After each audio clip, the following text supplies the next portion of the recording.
Hey everyone, welcome to AWS Tutorials. In AWS Tutorials, we provide workshops and exercises to learn about AWS services. And today we are going to talk about device shadow service in AWS IoT Core. So what is device shadow service? So if you try to understand the purpose of device shadow, it is used to maintain the device state. And so you can have multiple devices registered with AWS IoT Core, and each device can maintain its state in device shadow service.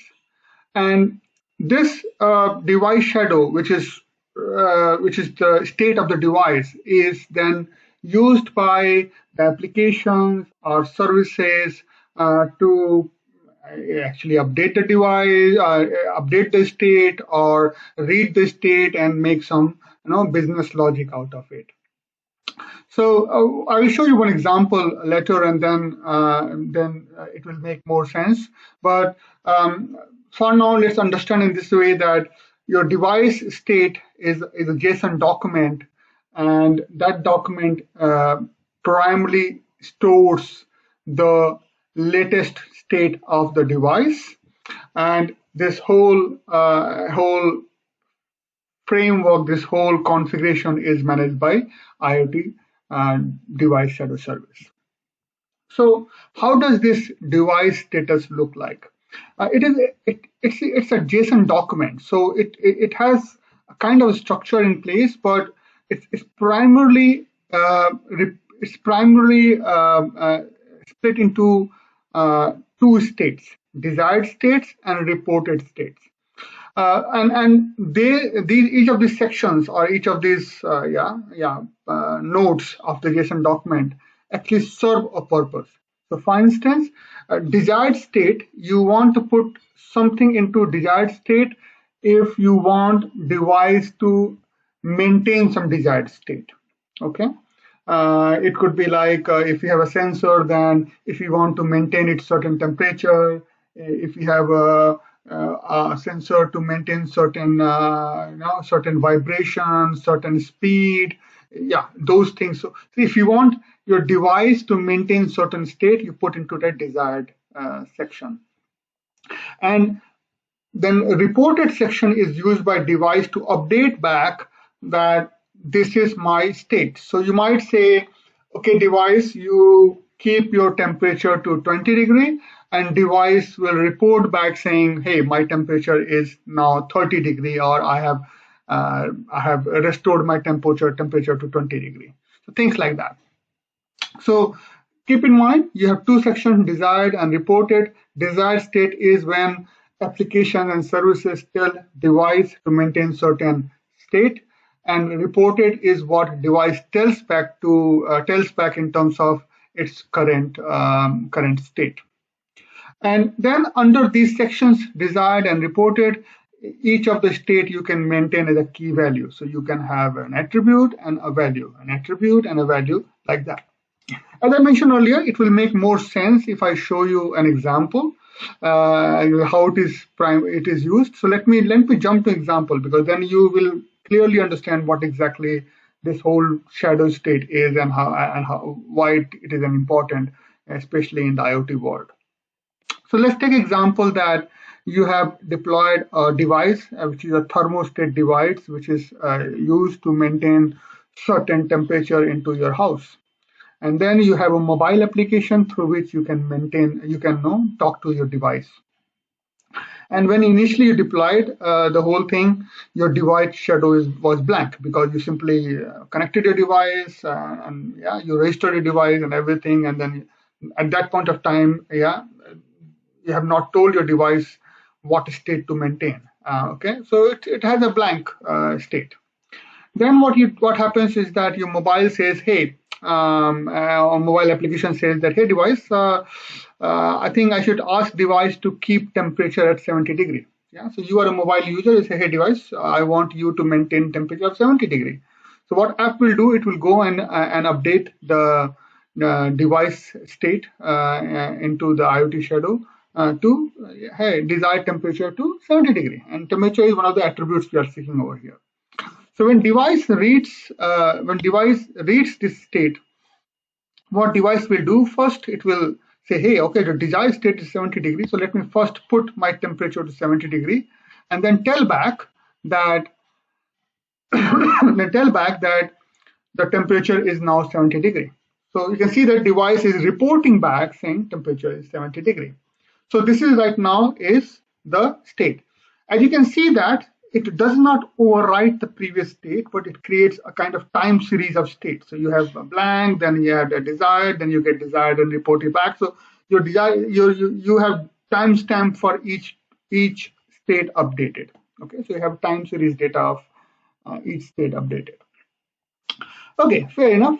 Then what happens is that at certain point of time that you say, oh no, I think 60 degree is not good enough. I want to update, and you again you update the device state saying, hey, I want to maintain my state device to my device temperature. Sorry, my room temperature to 60 degree.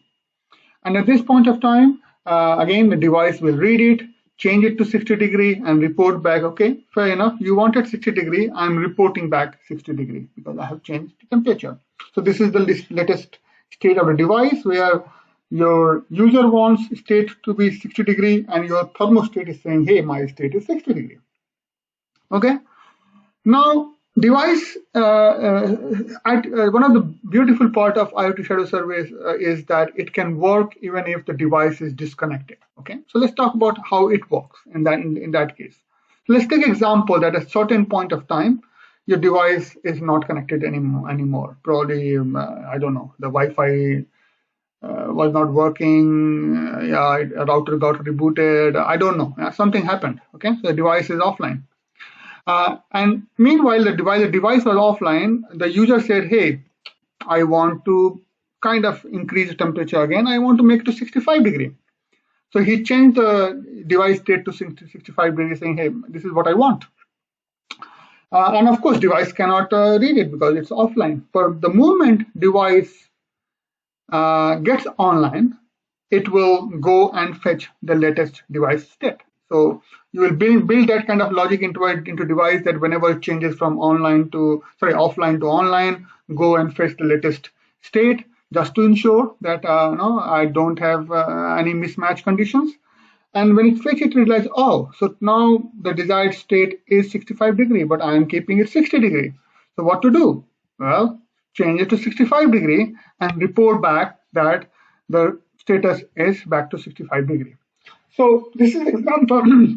This is example where even if a device goes offline, you can put a desired state and device can simply maintain it.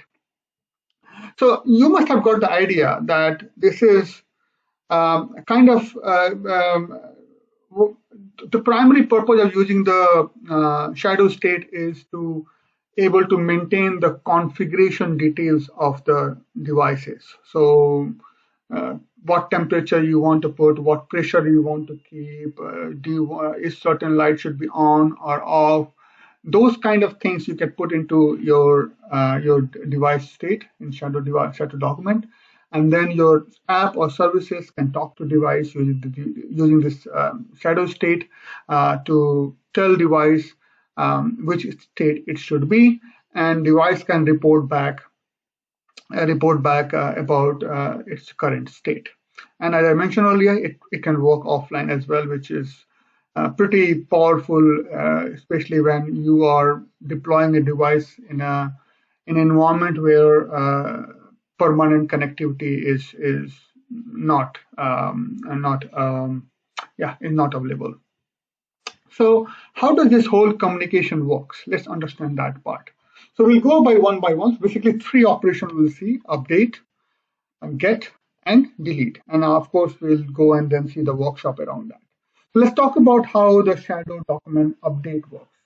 Basically, there are multiple methods available, but the method I'm discussing right now is the MQTT method. Okay. So what you do in this case is that each device will have some reserved topics created. Like I can show you a template here for that. So each device will got a reserved topic to communicate for the device for the shadow document. So if you want to get the update, then you actually subscribe. So it could be device itself who wants to get the update, or it could be application who wants to get the update. They simply subscribe to this topic, these two topics, accepted and rejected. I'll tell you what's the purpose of that. And then if someone has to update the device, whether the device, someone has to update the shadows document, either it's a device or the application, then you simply publish the shadow document to the topic shadow update. So when you publish the document, and document which I'm talking about is the same JSON document I showed you earlier, whether you're updating the desired state, or you're updating the reported state, or you're updating the both, that shadow document is simply published to the shadow update topic. When you publish it, what happens? The device state get if device state get updated successfully, yeah, and I don't see why it will not if every configuration is good, and then in that case you get a message on your accepted feed, accepted topic, saying that hey, it's successful and this is the updated device. Yeah, you also get some delta information which says what has changed since last state. Okay, and if it is rejected, then yeah, you get an error message that why your device state update got rejected. So basically, you want to subscribe to both accepted and rejected to just to know that accepted just if to get the updated state, or rejected if you want to do error handling and you want to understand if update has been rejected. And all the operations mostly work in the same way. So for instance, if you move on to the get operation, same way, you subscribe to both get accepted, get rejected topics, then you simply send a blank message to the shadow get. And when you send a blank message to shadow get, if it was a successful communication, then you will get the last online state. So what is the last state stored into AWS IoT Core? That state is given back to you. And if it is rejected, then of course you get an error message. Okay, so this is how the get works when you want to fetch the last online or the latest state in the IoT code. Similarly, the delete works because sometimes you have to delete the state. Yeah, there are use cases for that. And in that case, you go for delete accepted, delete rejected. You simply publish a blank message to topic shadow delete. And then if it is successful, delete, then you will get a success message back. And if not, then you will get an error message back. Very simple. Yeah. So it's the same method which is used to to update, delete, and get the shadow document of the device or state of the device.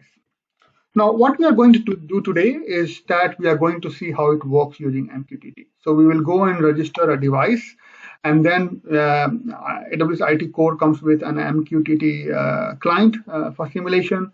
We simply use that client to run all three operations: get, update, and delete. And of course, we'll have subscription to accepted and rejected feeds or topics to see if the state has been updated or deleted or has been fetched or not. So we'll do that. And in order to run this scenario, we have created a workshop. I have provided link for the workshop in the description box below.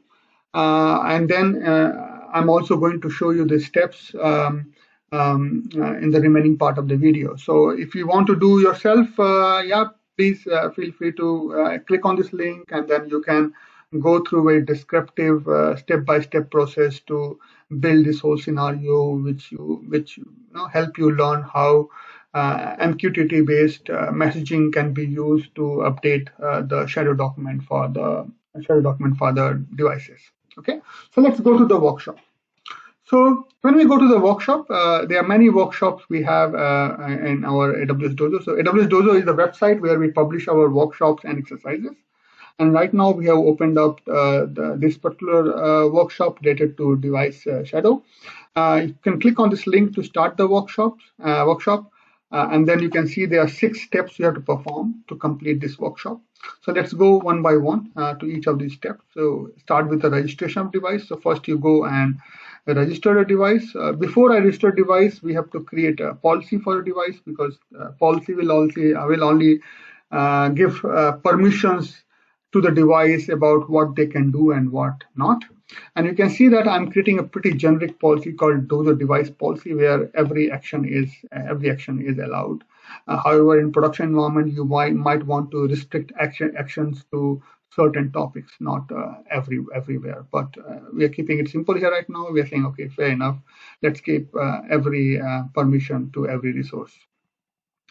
After the policy has been created, we are starting with the device registration process. You register your device, you give a nice name to the device, and then after that, you move to the next. It will ask you to generate the certificate, and X509 certificates are used by devices to authenticate with AWS IoT Core.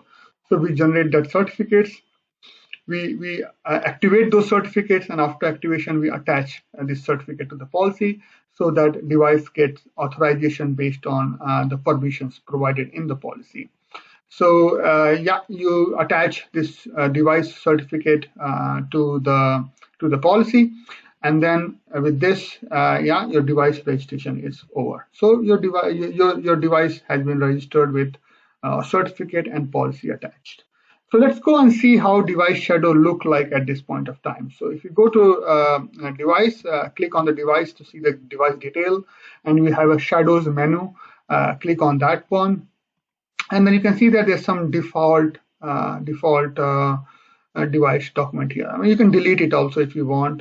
If you want a device document to be deleted, and that process can also be automated. But yeah, by default, it has a kind of default shadow documents created.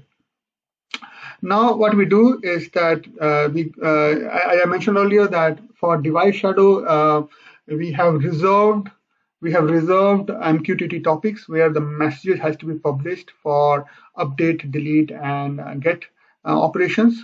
So let's go and see those topics. So if you click on the device details, interact menu on the left hand side, you can see those topics. You can see here's the update. This is the update topic, update accepted, rejected, and then we have got shadow get, and then we have got accepted, rejected, and so on and so forth. So here, these are the topics where we need to publish the message. We need to subscribe in order to perform a get, update, and delete operations. So let's start with the very first operation, which is the update the shadow documents. So if you click on the update shadow document, as I mentioned earlier, that you have an MQTT client as a part of AWS IoT Core. If you click on the test menu on the left-hand side, it opens MQTT client. This is how it looks like, where you can go and publish and subscribe to topics. So first of all, we go ahead and subscribe to 2 topics. So you can see that, click on subscribe to a topic button first, and then put accepted topic first and subscribe to it, and then rejected topic first and subscribe to it. Okay. So when you subscribe to these 2 topics, actually you can see both topics listed on the left hand side. You can see where I'm putting my mouse.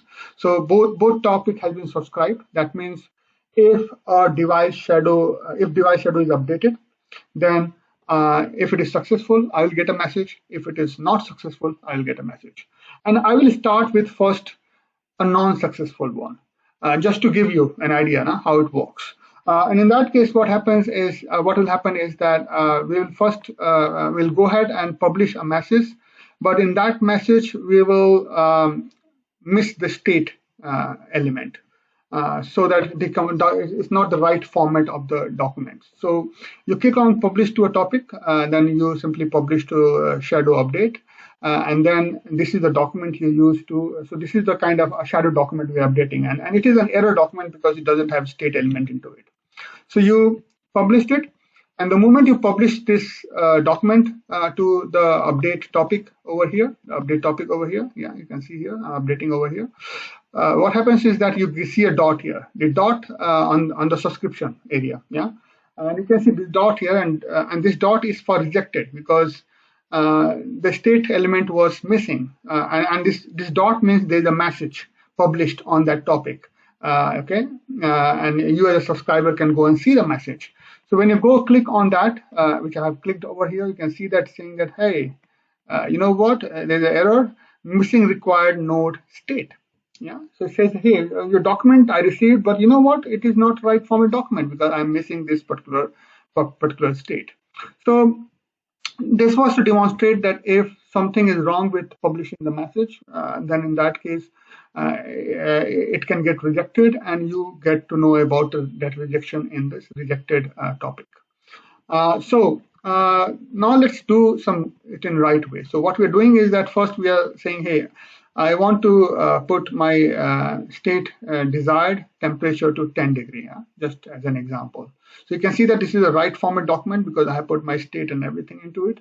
And when I do that, when I publish this message now, so same update topic, what will happen is that I'll get a green dot again showing that, hey, I have got a message on the accepted channel now, accepted topic now. And if I go to accepted, you can see that here it's saying, hey, your device state has been, shadow document has been updated, and this is get some timestamp and what document has been updated, and it does a version update and everything. Its version is 2 now because we already had a default document over there. Now, if you go to device document, device and try to see the shadows, you will see the comparison. So earlier your shadow was this. Yeah, you can see that desired reported, and now the shadow is like this, where temperature has been augmented in the desired. Because if you look at earlier, our message was, I want to put my desired temperature to 10 degree, and it said, okay, fine. So I see a new attribute, 10 degree temperature, going into desired one. So what happens is that you must have got the idea that it is a merge update. It's not exactly I'm going to replace my document all over there. It does the merge update of your shadow document. So whatever is conflicting, overlapping, that will be overwritten. But if any new element comes, it will simply merge update. Okay. So this was the example of doing the update. Similarly, you can go and get the shadow document, because there are many scenarios when, like, if you're going from offline to online, then device want to know that what is my latest shadow. And in that case, get operation is very important. So same way, we go to MQTT client, and this time we go and subscribe ourselves to get accepted and get rejected. Yeah, you subscribe to that. And after that, you simply publish a blank message. And you can see that in this case, the message is blank to this get topic. And when you publish this to the blank message to get topic, you get a green dot to the in front of accepted. And then if you click on that topic, you will see that it is giving you the latest of the shadow document. And it's very interesting. This is your document, you can see that, and this is delta. So delta is telling you that what has changed between last two documents. So you can see the incremental change and you can act on that. So it simplifies your job. Instead of trying to compare two shadow documents, actually you're saying that, okay, fair enough. Yeah, I'm getting a document where I also come to know the changes or delta, so that I can look into that particular section and can take action based on that. So you can see that message has been get on the accepted channel. So that's how the get works, and delete works exactly the same way. And in case of delete, what you do, you of course subscribe to both delete accepted and rejected topics, and then you simply send a blank message to the delete topic. And when you do that, you get a green dot in front of delete accepted. And then if you go over there, it says that, yeah, your latest version 2 with this timestamp it has been deleted. So you can see this is a kind of confirmation that your document has been deleted.